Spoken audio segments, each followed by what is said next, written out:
Pendant la guerre froide, un contexte géopolitique complexe dans lequel chaque pays devait se positionner par rapport aux deux influences Est-Ouest, le gouvernement burundais du colonel Micombero organise, en 1972, un génocide contre les Hutus du Burundi. Au cours de ce génocide, l'armée à dominance Tutsi massacre systématiquement les Hutus et surtout l'élite Hutu. Des massacres d'une ampleur inédite dans l'Afrique indépendante. Toute personne Hutu, dotée d'une quelconque éducation, enseignant, leader religieux, employé de banque, infirmière, commerçant, fonctionnaire a été ciblée.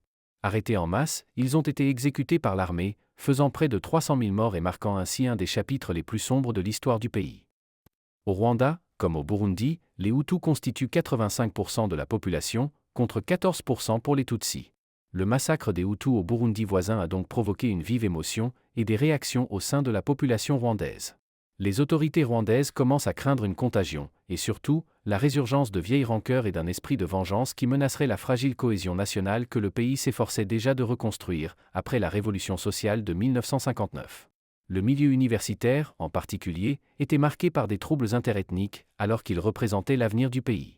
De plus, le contexte politique national était déjà tendu par des querelles internes au sein de la nouvelle élite politique post-indépendance, où certains responsables avaient été écartés pour avoir trahi le pacte, Ingwiza Murongo.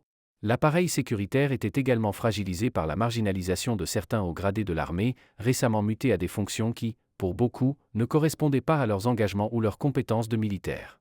C'est dans ce contexte que le général-major Habyarimana, en sa qualité de chef de la défense nationale, et ses camarades officiers supérieurs, ont pris la responsabilité de mener un coup d'État, motivé par le souci de restaurer et préserver la paix et l'unité nationale.